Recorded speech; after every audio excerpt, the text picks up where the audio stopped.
Tumayo po tayo para sa ating panalangin. Dakilang Ama,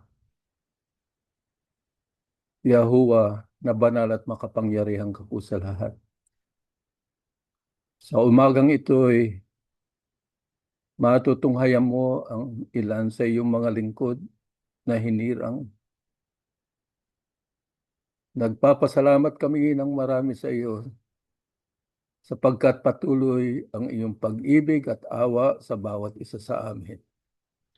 Katunayan naman, taglay pa namin ang aming buhay at lakas, lalong-lalo na ang aming karapatan na sambahin at purihin ang iyong napakabanal na pangalan. Sana'y hipuin mo ang aming mga puso sa umaging ito, Ama. Binubuksan namin ang aming mga kaisipan sa mga bawat talatang aming maririnig sa umagang ito. Na ito sana'y magsilbing aral sa bawat isa sa amin, na kami maging isang mabuting tagasunod mo. Sana'y maging mabuting tao kami, Ama, at marunong tumulong sa aming kapwa-tao. Sana'y bigyan mo kami ng may mababang loob. Ito naman ang iyong ninanais sa bawat isa sa amin. Bigyan mo kami ng pusong marunong tumulong sa aming kapwa upang kami naman ay maging ilaw din ng sanlibutan ito sa gawang mabuti na iyong ninanais. Tulungan mo kami sa umagang ito sa aming pakikinig ng iyong mga aral. Sana'y magsilbing inspirasyon ng bawat isa sa amin upang patuloy kaming matuto, Ama, sa iyong mga ipinag-uutos sa amin. Sana'y buksan mo ang aming kaisipan na makita namin ang anuman ang tama't mali sa aming mga buhay upang nakakalakad kami ng naaayon sa iyong banal na kalooban. Basbasa mo sana ang kapatid naming magtuturo, maghahayag ng iyong mga salita. Samahan mo siya ng iyong Santong Espiritu upang ang bawat aral na maririnig namin ay tumino sa aming puso, sa aming kaisipan, Ama, upang masunod ng bawat isa sa amin. Basbasa mo sana ang aming mga abuloy na ito sana'y magsilbing gamit sa aming pagsamba at sa paglaganap ng iyong mga salita upang marami pa ang taong maniniwala sa iyo. Lalong-lalo na ang aming mga mahal sa buhay, ang aming mga kaibigan, ang mga taong naghahanap ng katotohanan, Ama, na sana'y mapalaganap ito upang sa ganon makita mo rin ang maraming taong kumikilala sa iyong napakabanal na pangalan. Basbasa mo sana ang mundong ito, Ama, na magkaroon sana ng kaunting kapayapaan upang huwag mahadlangan ang aming paglilingkod sa iyo. Basbasa mo ang mga lider ng bansa na sana'y magkaisa sa katahimikan ito para sa kapurihan ng iyong banal na pangalan. Sana'y lagi mo kaming tutulungan at babasbasan sa araw-araw ng aming buhay upang makita mo kaming tapat sa pagsamba at paglilingkod sa iyong banal na pangalan. Ang lahat ng ito'y aming hinihiling kasama ng kapatawaran ng aming kasalanan sa pangalan ni Yahushua na aming tagapagligtas. Amen.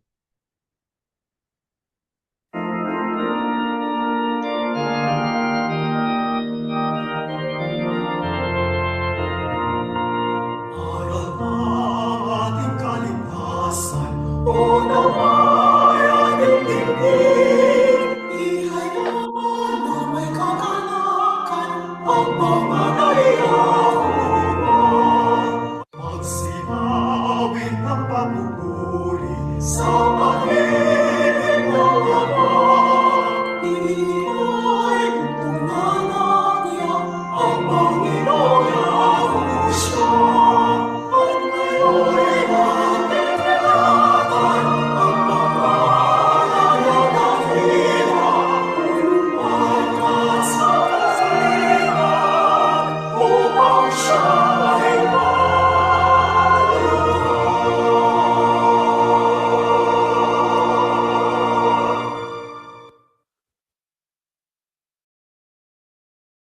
Mga kapatid, sa mga pagtuturo po ng ating Panginoong Yahushua HaMashiach ay madalas niya ginagamit ang mga halimbawa mula po sa kalikasan upang ipaliwanag po ang malalim na katotohanan tungkol sa buhay espiritual ng tao. Ang isa po sa makapangyarihang larawan na dito inilarawan ng Panginoon Diyos ang buhay espiritual ng tao ay katulad po ng isang puno ng igos o kaya ay fig tree sa Ingles.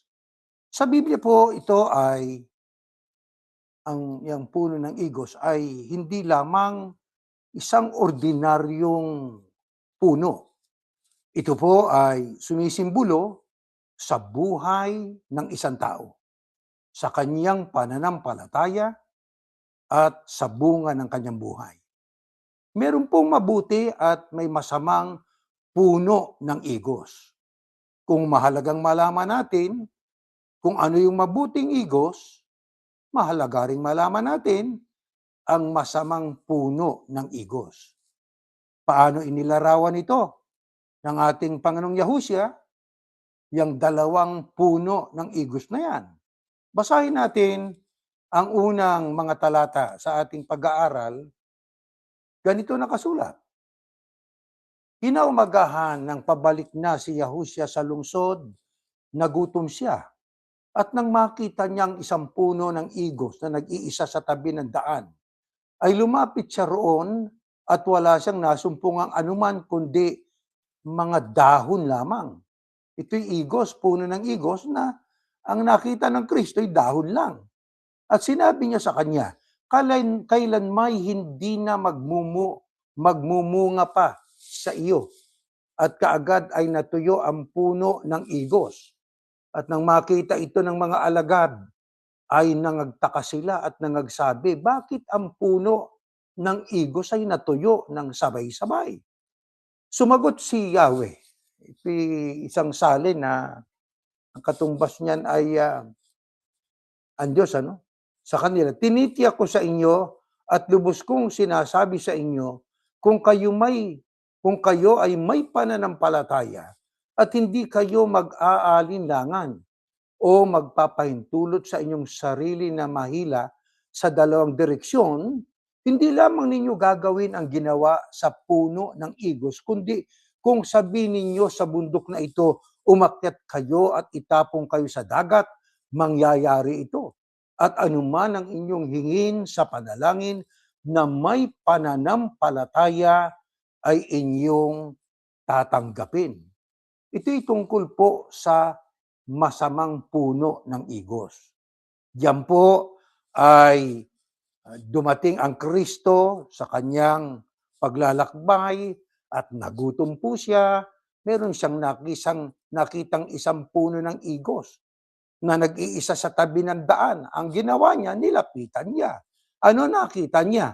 Abay, walang bunga. Ang nakita niya ay puro dahon lang. Kaya, ano po ang katumbas nito sa ating buhay? Sapagkat yan naman ay paglalarawan lang. Ang ginagamit ng Kristo na puno ng igos, ito pong puno ng igos na puro dahon lang, walang bunga, ito po yung masama na puno ng igos. Kumbaga, kabilang ito sa, ika nga ay sa itsura o panglabas na anyo, parang madahon di ba? Maraming dahon, akala mo napakaganda at malusog. Kumbaga sa tao, mananampalataya sa panglabas na anyo. Sa panglabas na anyo, napaka-relihiyoso. Sa paglabas na anyo, ay akala mo talagang napakabait, napakabuti. Ito ho ay hindi ho totoo. Bakit? Puro dahon lang Puro palamuti lang Pero ang totoo, baog. Bakit? Wala hong silbi. Kasi ang puno ay dapat nagbubunga. Puro dahon. Di walang silbi, walang kabuluhan. Ganyan din ang mga tao.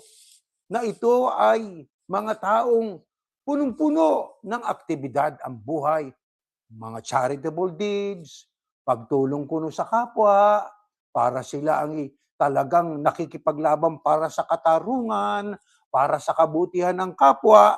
Pero ang totoo naman, hindi ho totoong yon ang nilalaman ng puso nila. Wala silang bunga.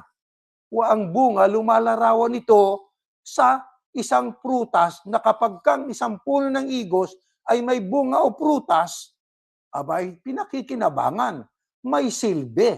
Pero itong mga itinulad sa puno ng igos, mga tao itong puro na lang paganda, pahanga, puro propaganda, pero sa loob, walang mabuting bunga. Ibig lang sabihin po, walang pananampalataya na tunay. Walang kabutihang nasa puso. Samantalang, ito naman pong binanggit dyan na mabuting puno ng igos, ito naman yung nagbubunga. Masustansya ito. Masarap na bunga. Ito ay kumakatawan sa isang tao. May tunay na pananampalataya. May mabuting gawa at nagdudulot po ng pagpapala sa iba. Nagsisilbi siyang pagpapala sa iba. Di ho ba? Hindi katulad ng iba na ang sabi nga, palamuti lang, puno ka lang ng dahon, wala ka namang bunga.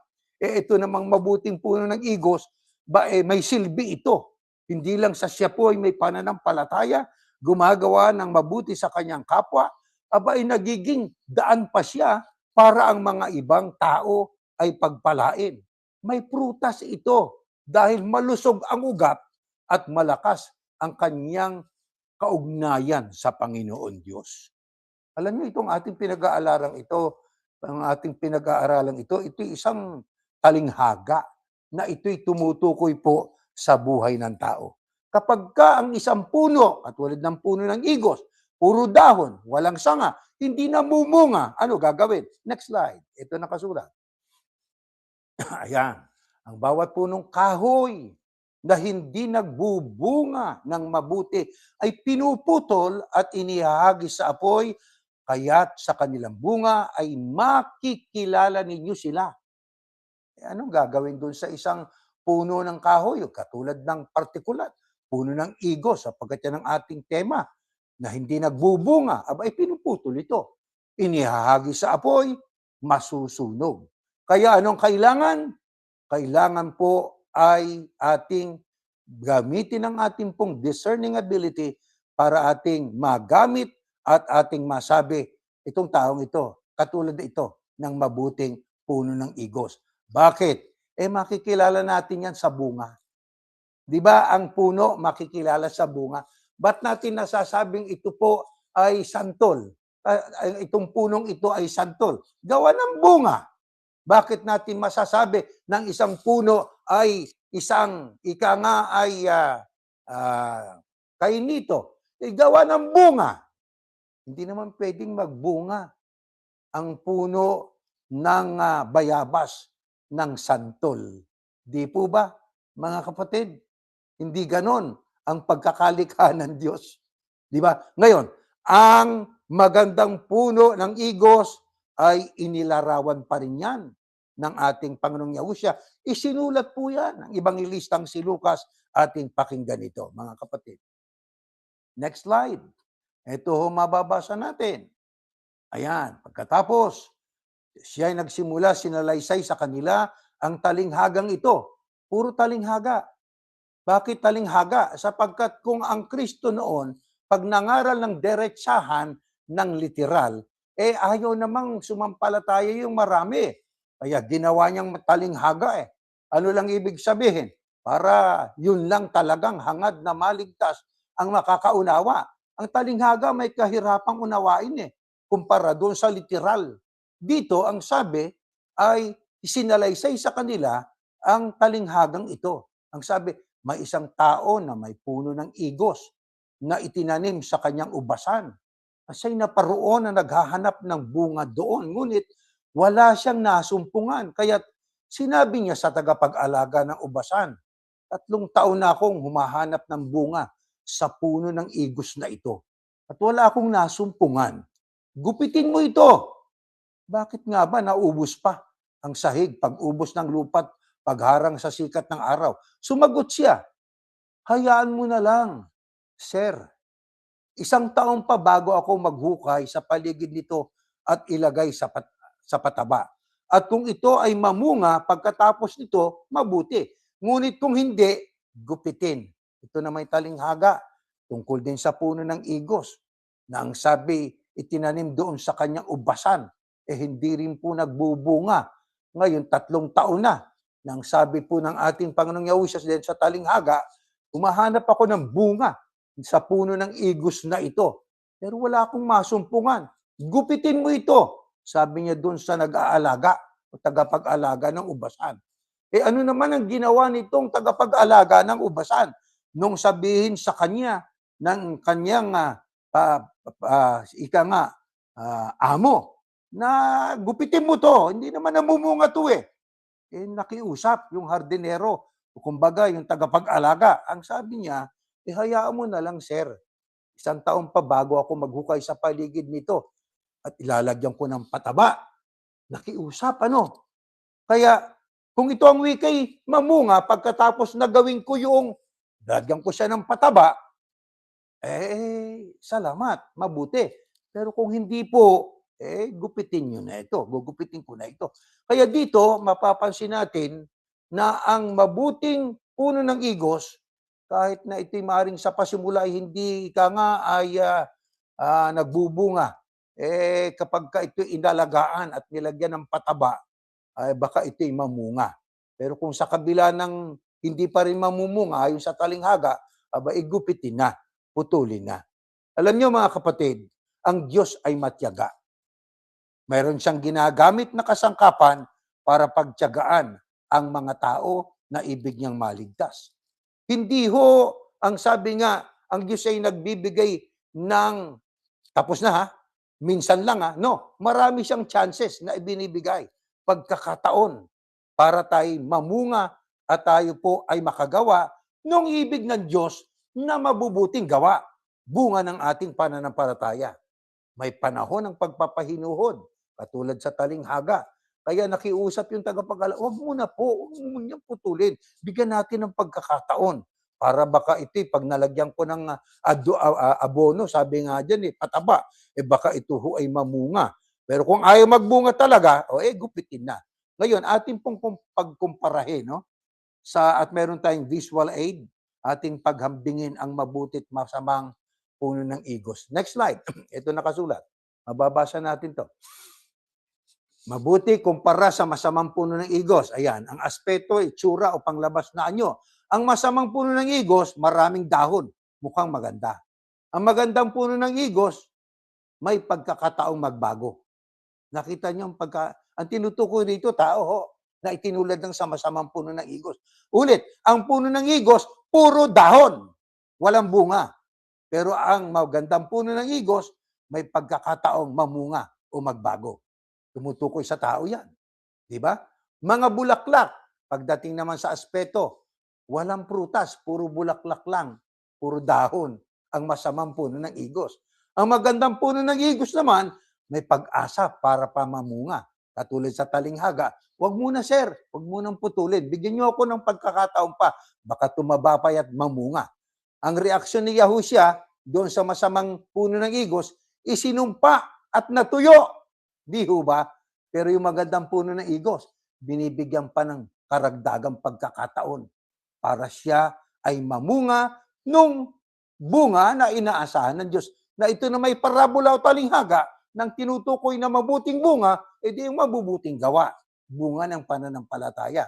Ngayon, ano naman ang kahulugan? Na pagdating ang masamang puno ng igos, ang kahulugan po nun, mga mapagpakunwari ito. Puno ng dahon Ahanga ka. Huy, pag malayo, ang isang puno ng igos na puno ng dahon, naku, puntahan natin yun. Tiyak, maraming bunga yun. Nung lapitan, puro dahon. Yan ang mga mapagpakunwari. Kumbaga sa tao, yun ang binanggit natin kanina, parang relihiyoso, parang matulungin, parang napakabait. Puro Biblia ang sinasabi. Pero ang totoo, sa loob niya, wala siyang pag-ibig. Nagpapakunwari lang. Akala mo talagang tunay siyang relihiyoso. Sabi ng Biblia, ang magiging kahihinatnan, walang tunay na buhay yon. Yan ang masamang puno ng igos na pinagtularan sa tao na mapagpakunwari.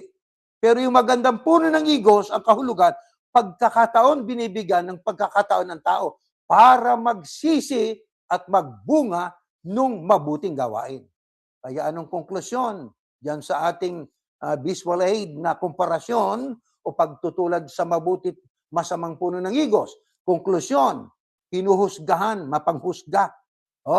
Mapanghusga ang masamang puno ng igos, judgmental. Kaya kung ano ang kanyang ugali, huhusgahan din siya. Sapagkat may talata sa Biblia, kung ano yung inihatol sa iyong kapwa, yan din ang ihatol sa iyo. Di ba? Kaya diyan sa masamang puno ng igos, kami lang maliligtas. Ang hindi kaanib dito sa aming iglesyang ito, walang kaligtasan. Hindi maliligtas, dagat-dagat ang apoy. Pero yung mabuting puno ng igos, lumalarawan sa mga tao na ang kanyang pananampalataya namumunga ng kabutihan, pagpapala na galing sa Diyos. Ngayon, atin pong i-apply ito sa ating buhay. Next slide. Ganito ang ating mababasa. Ito naman ang sabi ng ating Panginoong Yahushua, na ito po ay mahalagang malaman natin. Binanggit natin, i-apply natin sa ating buhay ito. Ano ibig sabihin? Yung ating pinag-aaralan. Hindi sapat na malaman natin ang isang karunungan, kailangan po ay ating mai-apply sa ating sarili. Saan tayo papanig? Sa mabuting puno ng igos o doon sa masamang puno ng igos? Suhestyon, doon po sa mabuting puno ng igos. Ngayon, mga kapatid, para tayo ay makapamunga ng mabubuting gawain, ano kailangan? Etong sabi ng Kristo, ako ang puno ng ubas, kayo ang mga sanga. Ang nananatili sa akin at ako sa kanya ay nagbubunga ng marami. Sapagkat kung hiwalay sa akin, wala kayong magagawa. Ngayon, para tayo po ay maging katulad sa isang puno ng mabuting puno ng igos. Ano ang kailangan? Kailangan po ay matiyak natin na tayo po ay nakaugnay sa dapat ugnayan. Kanino dapat tayo maugnay? Dito naman sa analogy ng ating Panginoong Yahushua, ang sabi niya, ako ang puno ng ubas. Siya ang puno ng ubas. Ang puno, pinagmumulan ng sanga. Di ba? Kung walang puno, walang sanga eh. Hindi pwedeng sanga sa kapuno. Kailangan po puno muna, magkakaroon ng sanga. Maliban na lang sa literal, kung taglamig, o edi walang mga sanga, natutuyo eh. Di ba? Pero pagka normal, maraming sanga yan. Sabi ng Kristo, ako ang puno ng ubas, kayo ang mga sanga. Kanino tumutuko yung kayo? O edi doon sa kanyang mga alagad na tunay. Nakabilang sa Ecclesia, community of believers. Ang sabi niya, ang nananatili sa akin at ako ay sa kanya, ang nagbubunga ng marami. Sa makatwid, kailangan natin ng koneksyon. Kanino tayo dapat makonekta? Sa ating pong Panginoong Yahushua. Bakit? Sapagkat siya po ang ginawang puno ng ubas. Kung siya ang puno ng ubas, kung gayon, siya po ang pinagmumulan ng sanga at ang sanga ay pwedeng magbunga. Pero kung ang sanga ay hindi nakakonekta sa puno ng ubas, alalaong bagay ang ating Panginoong Yahushua, ano sabi? Sapagkat kung hiwalay sa akin, sino ang mga sanga? Kanino tumutukoy? Sa mga tao, wala kayong magagawa. Totoo po yun. Kaya ang kabanalan ay hindi natin magagawa sa ganang ating sarili. Ang kabanalan ay magagawa lang natin kung tayo nakakonekta sa ating Panginoong Yahushua HaMashiach. Pero kailan natin dapat gawin na tayo makatiyak na tayo nakakonekta sa ating Panginoong Yahushua sa sentidong tayo tagasunod niya at hindi tayo tagasunod ng tinig ng leader ng iba't ibang relihiyon? Ayon sa Biblia ay basahin natin sa Galatia. Ito, kapag tayo nakakonekta na sa Kristo, Ano ngayon ang ating gagawin? Next slide. Itong ating matutunghayan. Kaya samantalang tayo may pagkakataon, ay gumawa tayo ng mabuti sa lahat ng mga tao at lalo na sa mga sangbahayan ng pananampalataya. Nakakonekta na tayo. Pahayag ni Pablo ito sa mga taga-Galacia. So ano na ngayon? Samantalahin na may pagkakataon na tayo. Ano yung pagkakataon yon? Gumawa tayo ng mabuti. Ano sabi ni Pablo? Samantalang tayo may pagkakataon. May buhay pa ba tayo? Opo. May lakas pa ba tayo? Opo. Alam ba natin ang aral? Opo. O edi tayo may pagkakataong makagawa ng mabuti. Kanino? Sa kapanampalataya lang? Hindi. Maging sa lahat ng tao. Pag sinabing lahat ng tao, o edi kahit na hindi natin kapanalig, kahit na yung mga taong yun ay ayaw pagpumilala sa Diyos, gawan pa rin natin ng mabuti yun. Bakit? Sapagkat utos sa atin yun eh. Maliwanag ho yan. Lalo na kanino? Sa ating kapanampalataya. Higit, kung gagawa tayo ng mabuti sa lahat ng tao, lalo sa ating kapanalig sa pananampalataya. Di po ba? Kailan natin gagawin yan? Sa Epeso, samantalahin ninyo ang inyong panahon. Paano yung pagsasamantala ng panahon? Yun na nga, may buhay pa tayo. Gamitin natin sa paggawa ng mabuti.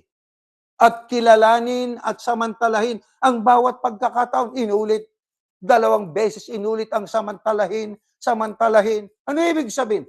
Urgency. Talagang very urgent. Kailangan natin na gawin yan. Bakit? Gamitin ito ng may karunungan at pagsisikap sapagkat ang mga araw ay puno ng kasamaan.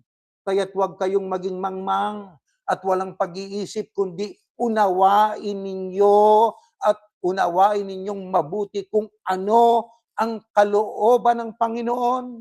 Ayon sa Biblia, kailan natin dapat gawin ang paggawa ng mabuti na yun po ay lumalarawan sa parabola na itinuro ng ating Panginoong Yahushua, mabuting puno ng higos. Ang sabi, samantalahin ang paggawa ng mabuti. Bakit? Sapagkat ang mga araw ay puno ng kasamaan. Totoong-totoo yan. Walang tututol sa atin sa sinabing ito ni Pablo. Kung noon, panahon niya, ni Pablo, unang siglo, masama ng panahon, lalo na sa panahon ito, pasama ng pasama. Kaya ano ang kailangan? Huwag kayong maging mangmang. Ano ibig sabihin ng mangmang? Walang alam. Kung may alaman ay kulang-kulang. Ano pa? Huwag kayong walang pag-iisip. Ano ibig sabihin? Ang tao ba walang isip? Meron. Ba't sinabi ni Pablo, huwag kayong walang isip? Hindi ginagamit ang isip eh. Anong ginagawa? Pinagkatiwala na yung kanyang isip sa isip ng iba. Kaya kung ano yung dikta noong iba, sunod-sunuran lang siya. Katulad ng rally ng Iglesia ni Cristo. Masingit natin. Ang karamihan naman doon, di naman nila alam eh. Gumising ng madaling araw, surprise rally. Ano nangyari? Inulan sila. Ang iba'y nagkasakit. Hanggang sa kumonti na lang. Hanggang sa tinapos na lang ang rally. Bakit? Hindi kasi ginagamit ang pag-iisip eh. Siya ay nakarely sa isip ng iba na kung anong ituturo at imamando sa kanila, yun ang gagawin nila. Without thinking and considering, asking a question, ano ba dahilan? Ba't tayo pupunta ron? Robot ang tawag doon. Walang pag-iisip. Pag robot, sunod-sunuran. Kawawa, ano ho? Bakit? Mabuti pa yung mga hayop eh. Tingnan niyo yung mga hayop. Maglalagay ka ng pagkain, lalo sa Pilipinas. Di ba, yung pusa, tatakluban mo yon. Ang pusa, may isip. Hinihila nung kapaan niya para malaglag yung takip at makain kung anong nandoon na pagkain. May isip pusa. Yung iba, taong isip. Pero anong ginagawa? Ano nangyari sa kanila? Naging robot. Bakit? Hindi ginamit eh. Ano ginawa? Kung ano na yung iniutos sa kanila, yung isip ng iba, yung pag-iisip ng iba, yun ang sinusunod nila. Mangmang, walang pag-iisip. Ano ang dapat? Ang sabi, kundi unawain ninyo at unawain ninyong mabuti. Hindi lang basta unawain. 2 beses inulit yung salitang unawain. Mabuti kung anong kalooban ng Panginoon. Ano ba kalooban ng Panginoon? Eto, mayroong separation ng church and state. Di ba? Government at saka state. Ang lumikha ng Estado ay ang Diyos, ang naglagay ng gobyerno, pamahalaan. Igalang, pasakop. Ikaw na leader ng relihiyon, na yan ang sabi nga church, sabihin na natin, tungkulin mong pasakop sa gobyerno. Hindi yung gobyerno ang magpapasakop sa iyo. Di ba totoo yon? Kaso itong mga leader ng relihiyon, hindi lang iglesia ang pinanggalingan natin, maging ang ibang relihiyon, ang gusto pa ay hindi lang yung kanyang relihiyon ang inaatupag niya, gustong manghimasok sa gobyerno. Ang sabi ng Biblia sa Roma, pagka ang Diyos ang naglagay ng pamahalaan o government. Di ba? Kaya anong tungkulin? Pasakop. Pero mayroon bang limitasyon o mayroon po bang ay lundo ang pagpapasakop? Meron. Kailan? Kung tayo'y hahadlangan na sa pagsamba natin to exercise our faith, ang worship services natin, saka po tayo dapat ay manindigan. Kung kailangan tayong sumigaw at mag-rally, hayaan nyo kami makapaglingkod, huwag nyong pakialaman ang aming paglilingkod sa Diyos. Gagawin natin yon. Hindi ka naman pinipigilang sumamba. Hindi naman kayo pinipigilang pumunta sa inyong mga kapilya o simbahan. Ba't ayaw mong pasakop? Ang ginawa mo, gusto mong i-stabilize itong gobyerno. Ibig sabihin, gustong pabagsakin. Bakit? Maari siguro hindi kayo magkaibigan. Siguro maaaring hindi maganda relasyon nyo. O di ho ba? Kaya, imbis na ikaw maging peacemaker, naging ano ka pa? Naging mitsa ka pa o naging author ka pa, naging tagapanguna ka pa para po sa panggugulo. Ihaharang ang malaking bus sa kalsada. Isipin ninyo yun.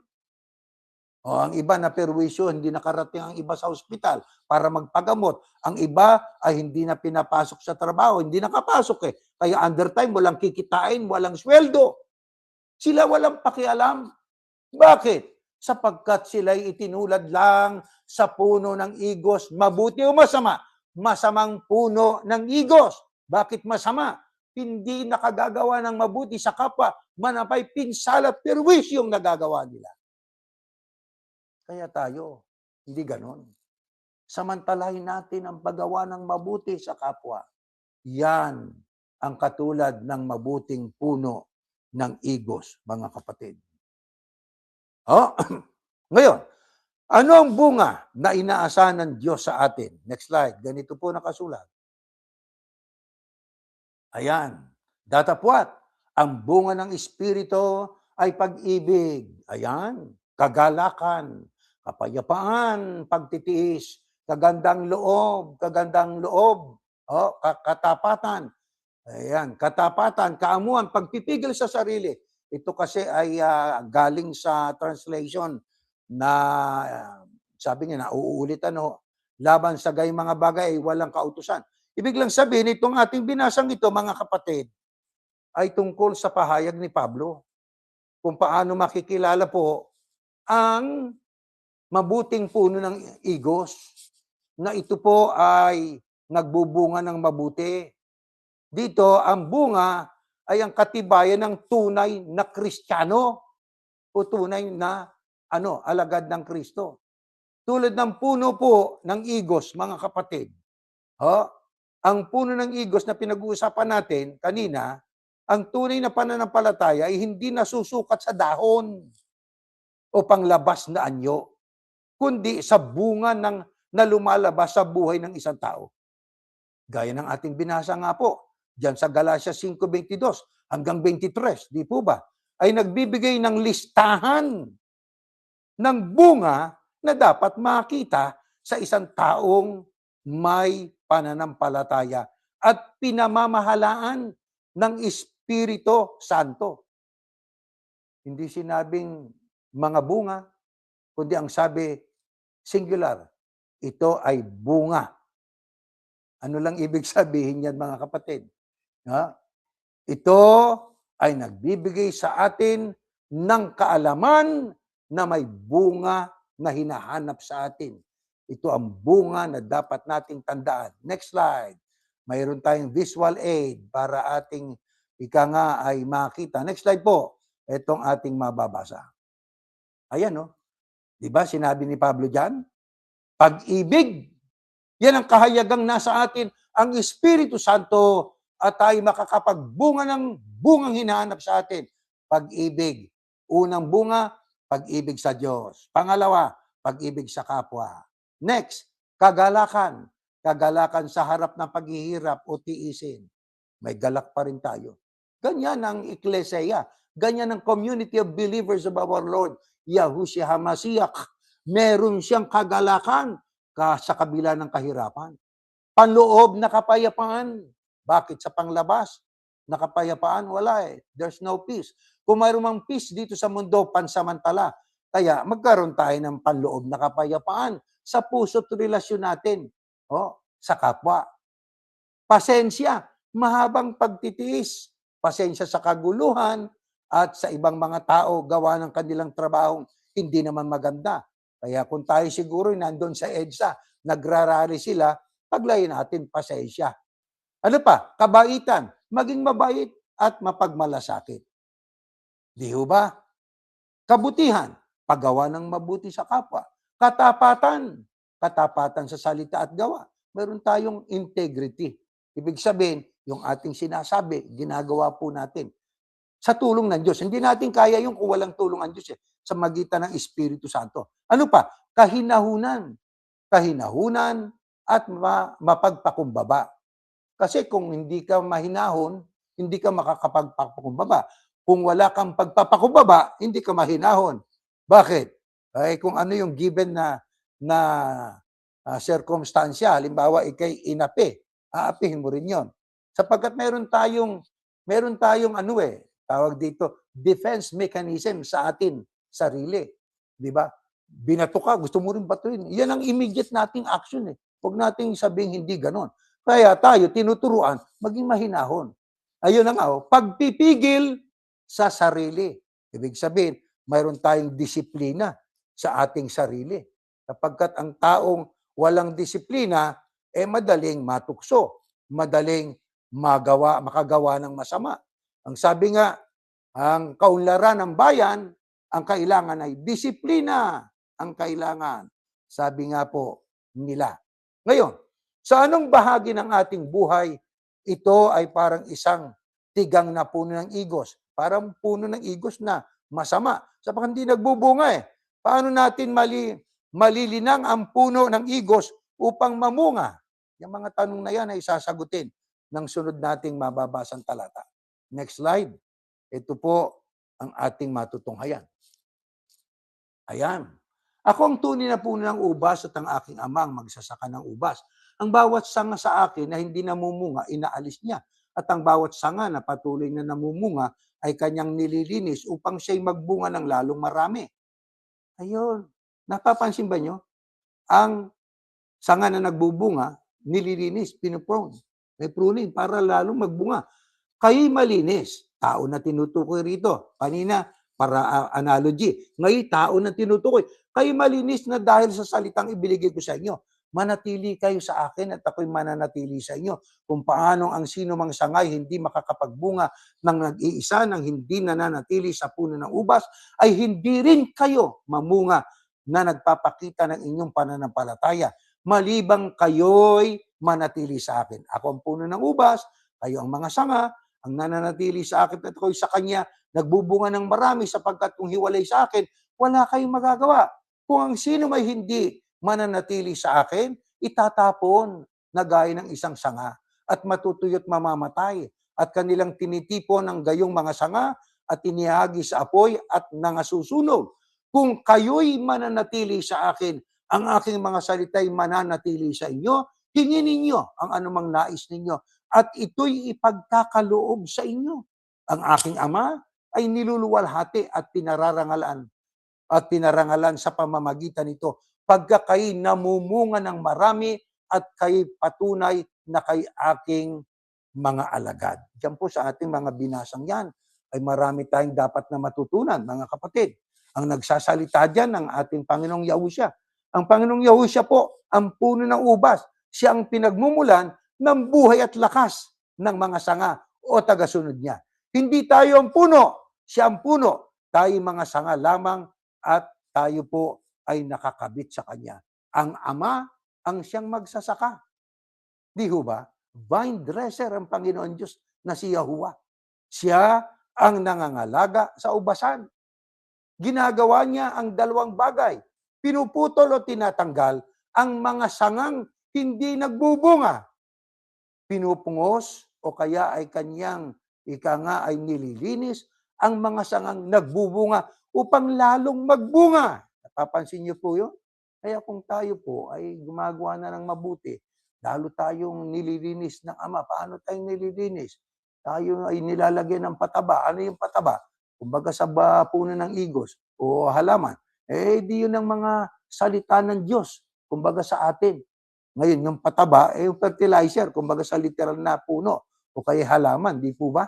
Kaya, ang kahalagahan ng pananatili sa ating Panginoong Yahusya, sumunod. Hindi doon sa leader ng relihiyon. Yahusya. Tiyakin natin ang ating pakikinggang tinig ng Kristo. Ang Kristo ay nasa langit na. Kaya nga may salita siya sa Biblia. Itong ating pinag-aaralan, salita ng Panginoon Diyos na kanyang pinayagang salitain din ng kanyang anak. Sapagkat wala namang salita o itinuturo ang Kristong sa ganang kanya. Di ba? Kaya ang pagsunod sa Kristo, katumbas pagsunod sa Ama. Ayun, ang Diyos ang ating napaparangalan. Di ba? Kaya manatili tayo sa Kanya. Alam niyo yung salitang manatili, diyan po sa talatang yan, ay binanggit ng ating Panginoong Yahusya ng 10 beses po yan. Kung mananatili tayo kay Yahusya, maraming bunga. Kung hiwalay tayo sa Kanya, wala tayong magagawa. Ang bunga ay hindi optional. Mga kapatid, ang bunga ay hindi optional.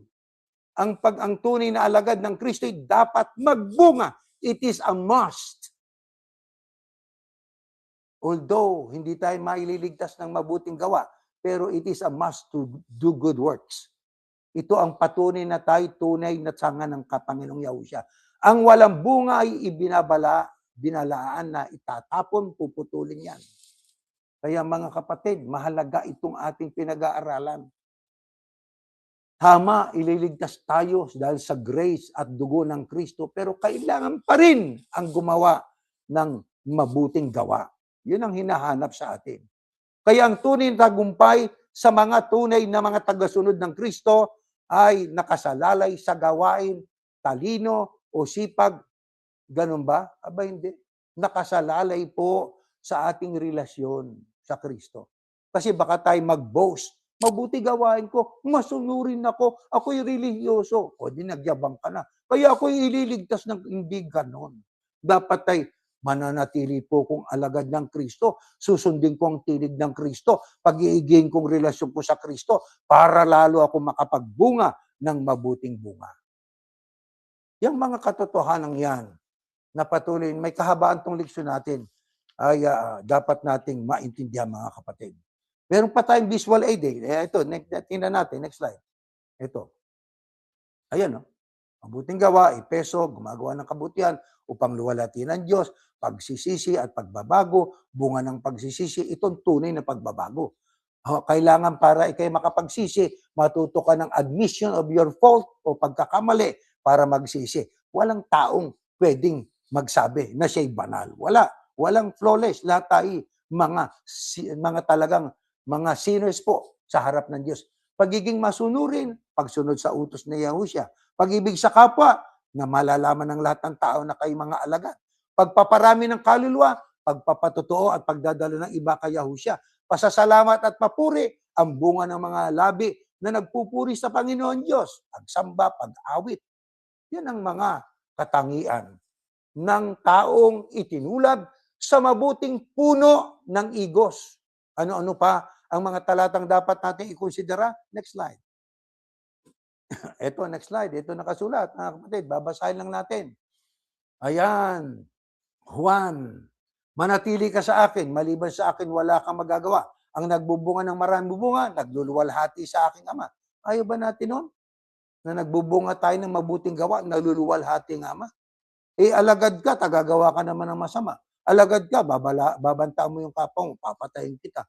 Paano maluluwalhati ang Diyos doon? Kaya ang sabi nga sa Biblia, ibigin ng kapwa, maging mga umuusig sa atin at mga nanunuya sa atin. Di ba? Gawa ng mabuti. Mateo, sa kanilang mga bunga, nakikilala ninyo sila. Ang punong kahoy na hindi nagbubunga ng mabuti, pinuputol ay tinatapon sa apoy. Tumutukoy sa tao yan. Yung talinghagang yan. Kolosas, upang kayo mamuhay ng karapat-dapat sa Panginoon, siya'y lubos na kalugod-lugod at magbubunga sa bawat mabuting gawa. Ang taong gumagawa ng mabuting gawa, naging kalugod-lugod sa kapwa. Di ba?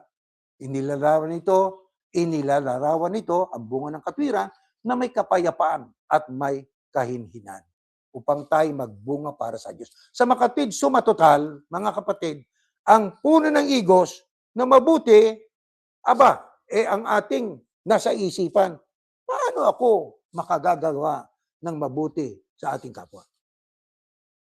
Paano ako makatutulong sa iba? Katulad ng panalangin ng ating kapatid. Yan ang nasa isip natin.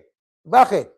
Itinulad ka sa mabuting puno ng igos Di ba? Pero yung masama, paano ko aalisin ang hadlang para manatili ako sa kapangyarihan? Yan. Ito gagawin ko. Ito gagawin ko. Lahat ng humaharang, kahit mahal ko pa sa buhay, aalisin ko yan. Manatili lang ako sa kapangyarihan. Katulad ka lang ng puno ng ubas, pero masama. Diba? Mga kapatid, ano pang dapat nating isaalang-alang? Next slide. Ito po, may kahabaan to leksyon natin 2 oras tapos na tayo. Ayan. Ang tigang na puno ng igos sa Biblia ay may maraming dahon. Magandang itsura sa panglabas. Ngunit walang bunga. Ito'y isang larawan ng buhay na puno ng mga anyo. Puro itsura lang, panglabas ang pinag-iigi. Ngunit walang tunay na kahulugan o mga resultang nakalulugod kay Yahuwah na ating Diyos. Narito ho ang ilan sa mga pinakakaraniwang aspeto ng buhay ng tao kung saan maaari tayong maging baog, spiritual, reliyosong buhay. Pinakakaraniwan, kadalasan, aktibo sa ministeryo. Sigaw ng sigaw. May kaalaman tungkol sa Biblia. Turo ng turo. Regular na nagpo-post ng mga talata sa Biblia. Facebook at saka YouTube. Ngunit walang tunay na personal na relasyon sa Kristo. Bakit? Hindi nakikita ang pag-ibig sa kanila Parang punong-puno ng karunungan pang nagpo-post, pero walang pag-ibig. Puro kapaitan ang nasa puso nila. Yung kasamaan, yung paghihiganti. Isipin ninyo. Walang tunay na personal sa Kristo. Bakit? Walang pagsisisi. Tuloy pa rin sa paggawa ng masama. Walang pagbabago sa buhay. Kung ikaw ba naman ay katulad ng puno ng igos na mabuti, marunong kang magpatawad, di ba? Lalo kung mahal sa buhay natin, di ba? Ang circular sa kanila sa pinanggalingan, huwag niyo silang babatiin, huwag niyo silang tatanggapin. Sila lang ang may circular na ganon. Di ba? Halimbawa, mukhang spiritual lang. Bait-bait nila. Pagka sila ay naroon sa kanilang simbahan, paglabas naman, pagandahan ng kotse, inggitan na naghahari. Bago yata kotse nila, Tesla. Makabili nga ng Tekla.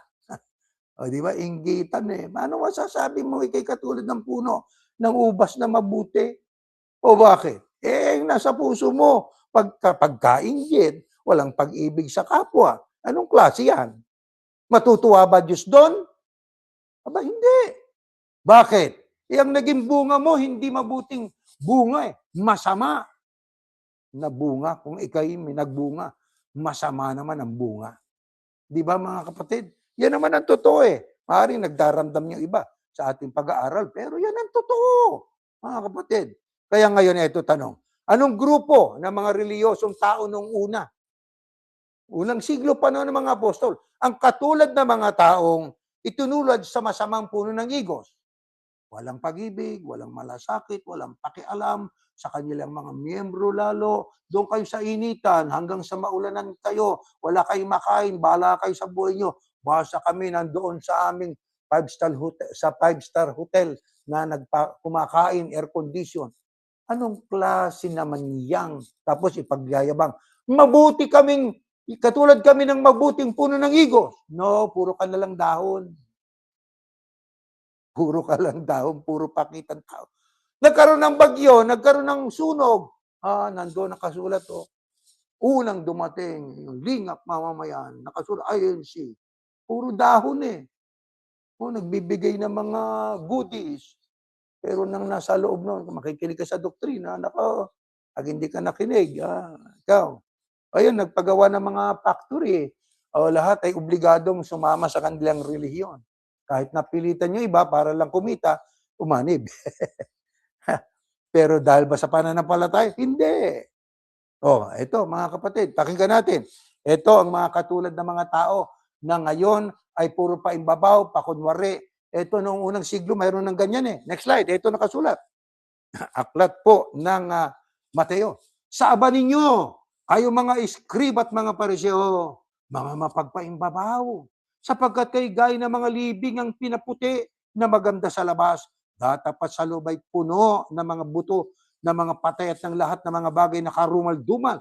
Gayon din naman kayo, sa panglabas ay kakaibang matuwid at matuwid sa mga tao. Datapat sa loob ay puspos kayo ng pagpapaimbabaw at ng kasamaan.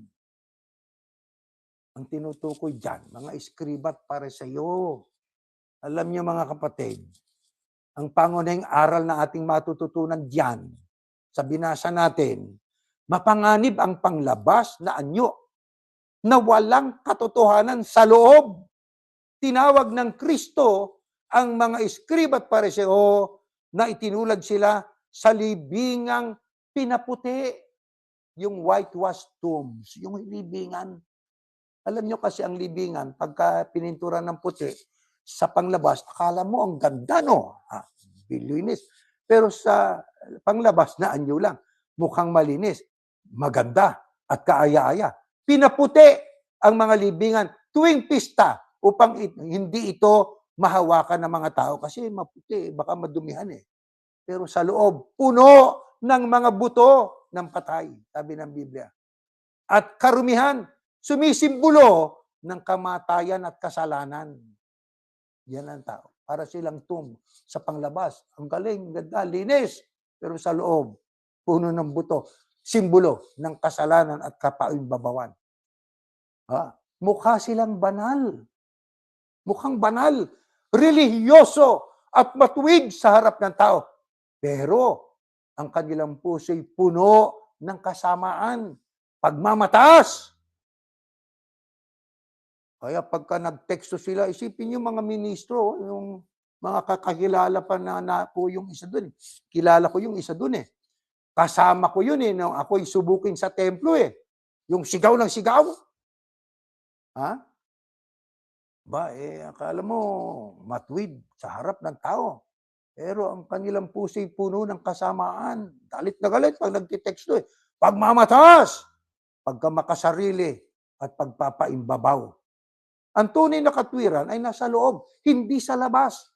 Hindi sapat ang maganda po, ang itsura sa panglabas. Magalang ang pananalita o masipag sa mga relihiyosong gawain kung ang kalooban naman ay bulok. Nako, sana matuto tayo dyan sa mga talatang yan, mga kapatid. Ayon po sa Biblia, ano pang pagtuturo ng Biblia ang tumatalakay sa masamang puno ng igos na makikita sa buhay ng mga tao ayon kay Apostol Pablo. Ito, basahin natin po. Next slide. Ganitong ating mababasa. Dapat pangalagaan ng bawat isang kanyang sariling bayan. Higit sa lahat, dapat silang alagaan ang kanilang sariling pamilya. Kung hindi nila ito gagawin, hindi nila tatanggapin ang paniniwalaan natin. Mas masahol pa sila kaysa isang taong hindi man lang naniniwala sa Diyos. Upang maidagdag sa listahan ng mga byuda, ang isang babae dapat 60 taong gulang mas matanda. Naging tapat siya sa kanyang asawa. Dapat siyang kilalanin dahil sa kabutihang nagawa niya. Ang pagpapalaki ng mga anak, pagtanggap sa mga manlalakbay sa kanyang tahanan, pagsisilbi sa pangangailangan ng bayan ng Diyos, pagtulong sa mga nasa kapigatian at paggamit ng kanyang buhay sa paggawa ng lahat ng uri ng kabutihan. Ayan, yan pang pagtuturo ng Apostol Pablo. Anong dapat nating matutunan dyan, mga kapatid? Una, pananagutan sa pamilya ay bahagi po ng ating pananampalataya. Yan ay sa versikulo 8. Ang pag-aalaga sa sariling pamilya, asawa, anak, magulang, kapatid, ay hindi optional. Pag sinabing optional, pwedeng hindi, pwedeng gawin. It is a must. Tungkulin, sagutin ang alagaan ng ating pamilya. Kaya kung ikaw, teksto ka ng teksto, ibigin ng pamilya, ibigin ng mga kapatid, igalang ang mga magulang, pero ikaw naman ay lapastangan sa magulang, pinabilanggo ang mga kapatid, hinahanap ang ibang mga kapatid. Nako, anong klaseng tao ka? Sasabihin mo na ikay gumagawa ng mabuti, ikaw ay dapat sundin ng mga tao, na miyembro mo, ng simbahan mo. Paimbabaw yun, mga kapatid. Ay, hindi optional. Tungkuling alagaan, lalo na pag may edad ng nanay, ang asawa alagaan, turuan ng mga anak ng kabutihan. Hindi optional yan. Kung hindi mo ginagawa ito, itinatatwa mo ang iyong pananampalataya. Ang sabi, mas masahol pa o mas malala ka pa sa mga hindi mananampalataya. Dahil ang isang tagasunod ng Kristo ay may mas maraming alam na aral at mataas ang pamantayan kumpara sa ayaw kumilala sa Kristo. Ang tunay na pananampalataya nakikita sa gawa. Kaya dyan sa versikulo 9 ay mapapansin nyo ay nagbibigay ng mga pamantayan para sa mga balo na tutulungan ng iglesia o kaya ng simbahan. Hindi basta-basta tinutulungan ng lahat. Kasi may mga iba tamad. Nasa edad pa, 60, malakas pa, ayaw magtrabaho. Asa, at kung bibigyan pa ng tulong ng iba, pinangsusugal, pinangsisigarilyo, binibili ng sigarilyo, o kaya binibili ng alak. Kahit magulang mo yun, kung yun ang gawain, wag mo nang tulungan para matuto, lalapit sa'yo. Anak, ba't hindi mo ko tinutulungan? Kasi ginagamit lang yun sa paglalasing. Umiinom na kayo ng alak, ang binibigay ko sa inyo. Di ba? Kaya, mga kapatid, pero kung siya naman ay tapat na magulang, matulungin na magulang, abay dapat nating tulungan. Ipakilala sa mga anak yung mabubuting gawa. Palakihin sila sa mabuting gawa, mabuting pagtulong sa kapwa, pagtulong sa mga estranghero, pagtulong sa nangangailangan, masipag sa paggawa ng mabuti. Lahat ng yan po ay mahalaga na dapat nating maintindihan sapagkat itong ating pinag-aaral, kahit na mahaba ito, lahat ng yan ay mahalaga na dapat makita sa atin. Sa lahat ng pagkakataon, paano natin magagawa ang mga mabubuting bunga o gawain na ito ay na lumalarawan ito sa mabuting puno ng igos. Ito, next slide. Ganito ating mababasa. Kunti na lang siguro. Ano man ang inyong ginagawa, gawin ninyo mula sa kaluluwa. Sa ibang salin, gawin ninyo ito ng buong katapatan. Na gaya ng inyong ginawa sa Panginoon at hindi sa mga tao. Kaya maging sa ating pong pang-araw-araw na pamumuhay para tayo matulad sa mabuting puno ng igos. Ano ang dapat gawin natin? Ayan, nabasa natin. Ano man ang inyong ginagawa, lahat ng ginagawa natin dapat para sa Panginoon. Tatrabaho ka ba? Ako? Kayo? Opo, para sa Panginoon, hindi para sa akin o para sa kapwa. No, isipin natin, ano man yung ginagawa natin sa trabaho para sa Panginoon. Pag para sa Panginoon, mga kapatid, hindi mahalaga kung ano ang iyong trabaho. Maaaring ikay guro, kusinero, manggagawa, negosyante, magulang ka, o kaya maaaring ika nga ay hindi ka nagtatrabaho na katulad ng mga nasa gobyerno. Pero yung ating ginagawa sa trabaho, ginagawa natin yun ng buong katapatan. Hindi tayo nagnanakaw ng oras. Hindi tayo ika nga ay dumarating ng late. Ay ibig lang sabihin, ginagawa mo yun para sa Panginoon. Ayaw ng Diyos ng pahuli-huli. Di ba?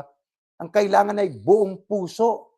With all our heart, gagawin po natin. Hindi basta ginagawa ng basta-basta o pakitang tao. Hindi ganon. Kailangan po gawin natin ng galing sa puso. Kahit boring, minsan boring na eh. Pagka ikaw ay 20 years nang nagtatrabaho, boring na eh. Mababa na ang tingin natin sa ating trabaho.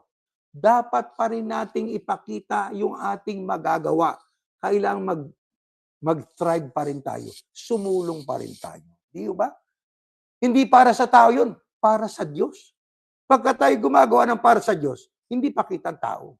Hindi mo ginagawa para lang sa bus mo, para sa sweldo, promosyon, o para purihin ka ng tao. Ginagawa po natin ito pagkat alam nating nakatingin ang Diyos sa atin. Di ba mga kapatid? Pagka ganyan ang ating ginagawa, ano ibig lang sabihin yun? Maluluwalhati natin ang Diyos.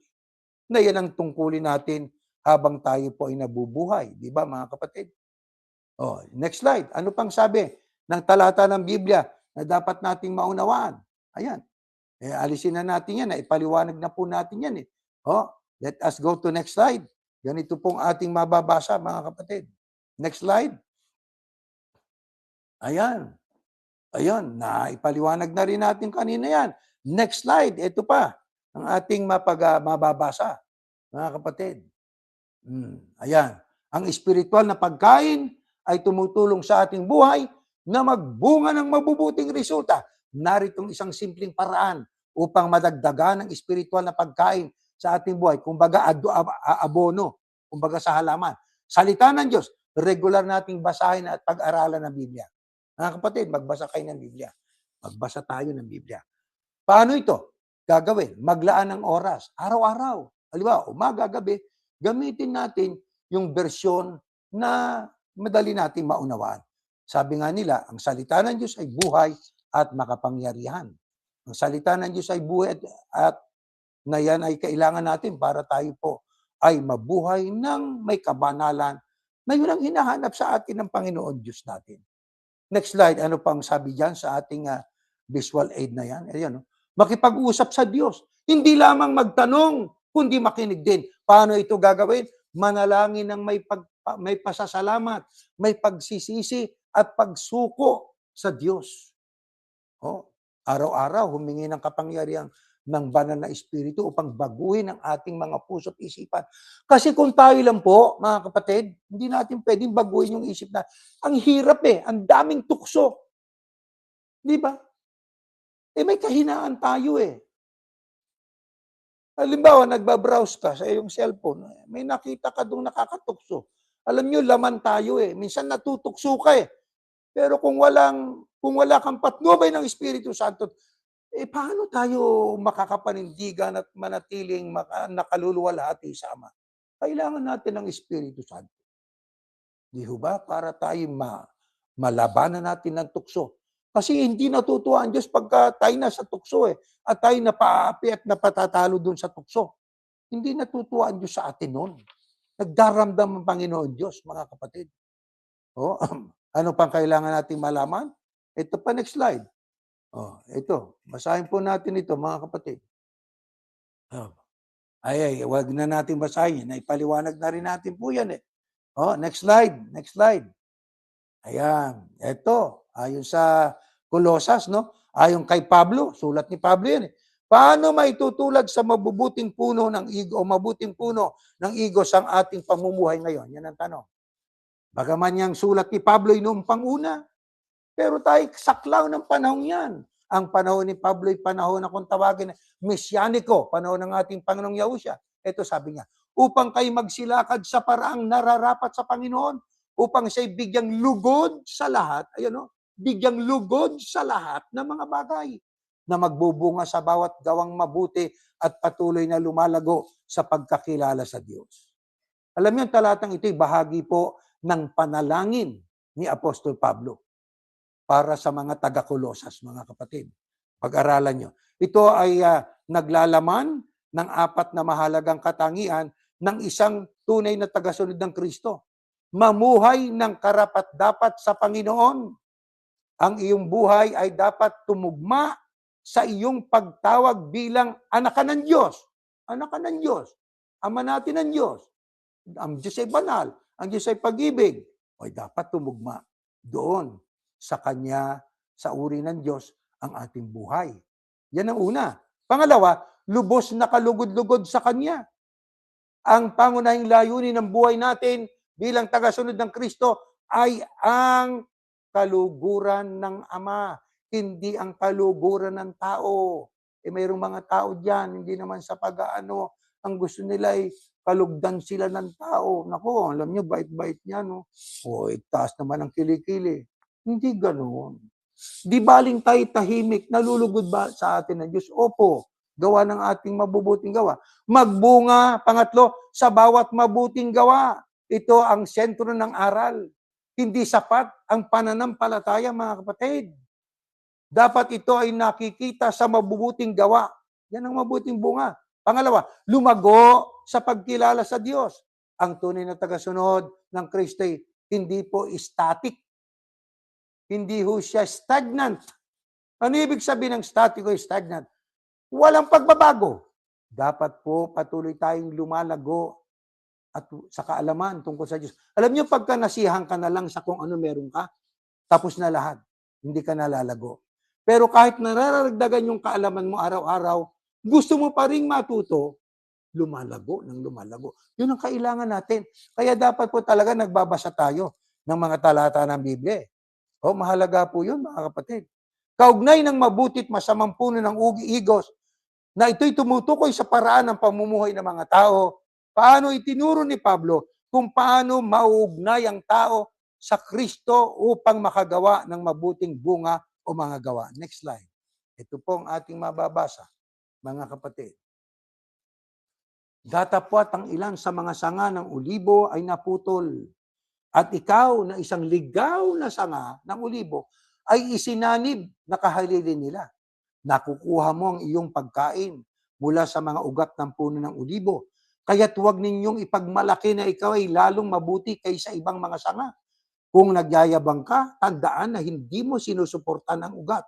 Sinusuportan ka ng ugat. Sinasabi ninyo, pinutol ang mga sanga upang ako'y maiugpong sa punong kahoy. Tama yan. Sila'y naputol dahil hindi sila naniwala. Ngunit nananatili ka sa punong kahoy sapagkat ikay sumasampalataya. Huwag kang mapagmataas, ngunit matakot. Kung hindi pinatawad ng Diyos ang mga likas na sanga, hindi rin niya kayo patatawarin. Tingnan kung gaano kabait at gaano kabigat ang Diyos. Siya ay mabigat sa mga nahulog, ngunit mabait sa iyo kung patuloy kang mananatili sa kanyang kabaitan. Kung hindi, ikaw rin ay puputulin mula sa puno. Alam niyo, yung talatang yan, mga kapatid, ay isang pagtuturo ng Apostol Pablo tungkol sa, may kaugnayan din yan sa puno ng ulibo sa ating paksa na pinag-aralan. Alam niyo, ang orihinal na puno ng ulibo, ang puno ang Kristo, ang orihinal na mga sanga ang Israel. Yan ang unang bayan ng Diyos. Diyan sa Roma Kapitulo 11. Yan ang mga orihinal na sanga. Ang mga Hudyo na hindi naniwala o sumampalataya kay Yahushua bilang Mesiyas, pinutol. At anong ginawa? Ang isinangkap yung ligaw na mga sanga ng ulibo. Yan ang mga hintil. Sino ang hindi Hudyo sa laman? Isinama, grafted sa puno. Kaya ang mga patriarka, Abraham, Isaac, Jacob, sila po ang pinakipagtipanan ng Panginoon Diyos. Sa kanila nagmula ang puno ng ubas na Kristo. Ano dapat nating matutunan? Ang kaligtasan ay dahil sa biyaya, hindi po sa ating mga ginagawa. Tayong mga hintil ay ligaw na sanga, mga kapatid. Tayo ligaw na sanga na tayo'y grafted lang. Kaya huwag tayong magmataas. Sasabihin, kami na ang Israel. Ang Israel sa laman na ngayon sa Middle East, hindi na sa Diyos yan. Sinumpa na sila. Makaalisin ka rin ng Diyos. Huwag kang magmataas. Kung yung orihinal, inalis sapagkat ayaw sumampalataya, ikaw, sumampalataya, binigyan ka ng pagkakataong sumampalataya sa Kristo. Huwag kang magyabang. Kailangan manatili kang sumusunod. Huwag kang magmataas. Kung yung original, inalis nga, baka ikay alisin din. Di ba, mga kapatid? Kaya ang kaligtasan ay dahil sa biyayang galing sa Ama. Huwag nating ipagyayabang yan. Kami lang ang ligtas, kami lang magkakaroon ng kaligtasan, kami lang ang siyang magkakaroon ng karapatang makapasok sa bayang banal. Alam nyo, ang mga hintil katulad po natin, ay maaari ring maputol kung sila'y hindi magpapatuloy sa pagsunod. Kaya itong ating pinag-aralang ito, isa lang ang dapat nating matutunan.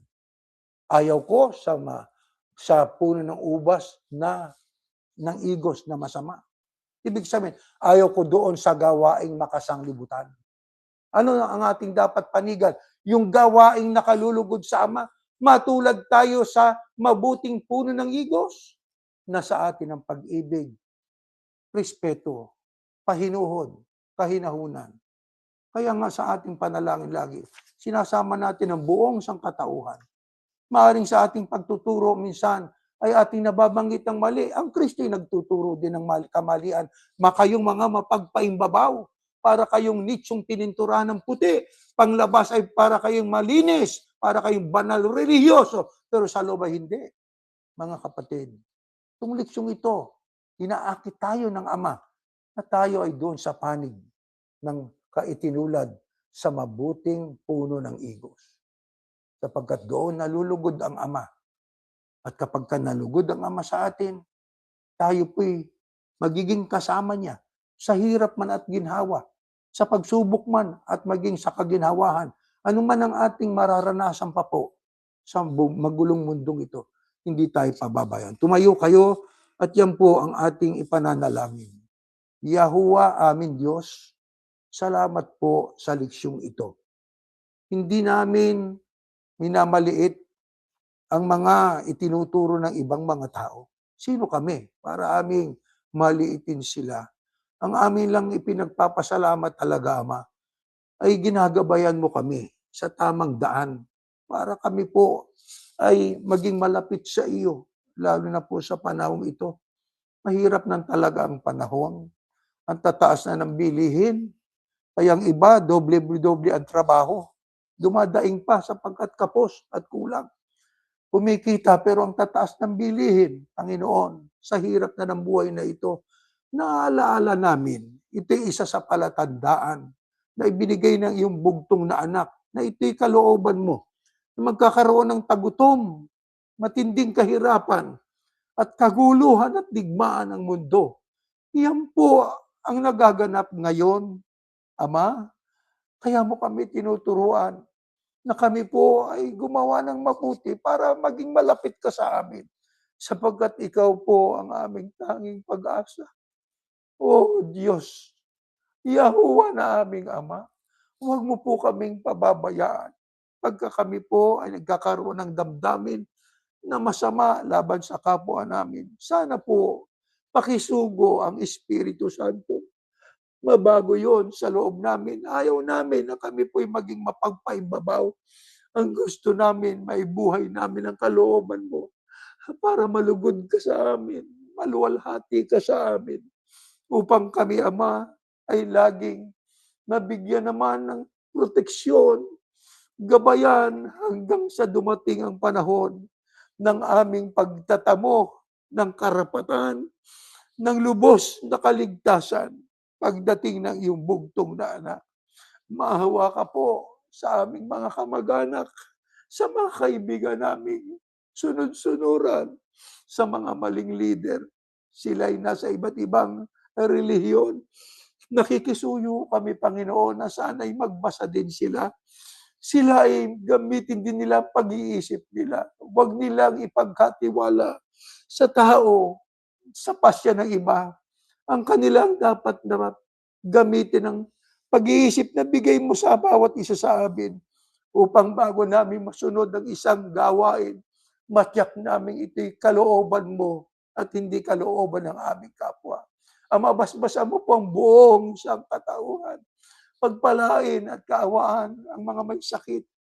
Iligtas ang may mapapanganib na dako. At maawa ka rin po na sana bago man lang po dumating ang matinding kahirapan na ito na lumalala at dumating ang siyang pinakamatinding kahirapan o kapighatian na alam naming pagdating, bago pa dumating yun ay hindi na kami makakasama. Iyon ang aming pananampalataya sapagkat mauuna ang rapture o pag-agaw sa mga tunay na iyo.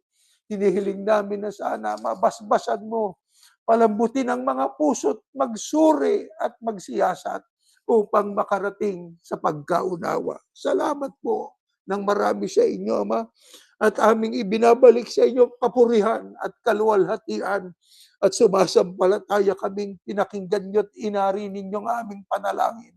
Ang lahat ay aming hinihingi sa pangalan po ng iyong anak, ang Panginoong Yahushua na aming tagapagligtas.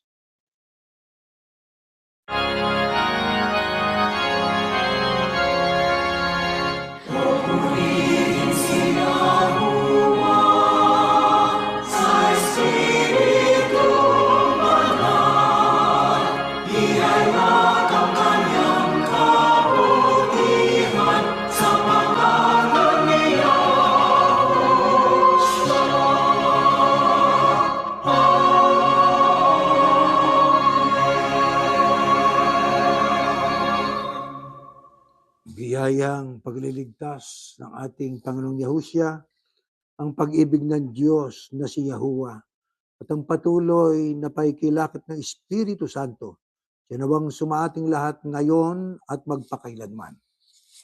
Meron tayong mga tagubilin po, mga kapatid. Ang offering can be provided through a QR code or website. Patuloy natin ipanalangin ang lahat po ng mga leader ng mga bansa, mga tao na sa kapangyarihan, alang-alang sa kapayapaang kailangan pa natin at upang tayo po ay mabuhay pa ng ayon po sa hinahanap sa atin ng ating manlalalang. Hanggang dyan at tayo po ay natatapos na, mga kapatid.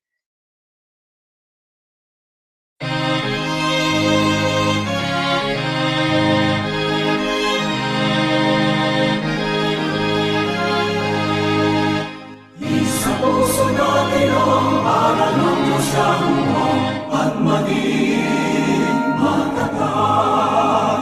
Pagkakyag na darating araw ng paghuhukom o kaya siya'y tingin. Mga labing ang iglesia, ipagtanggol ang katwiran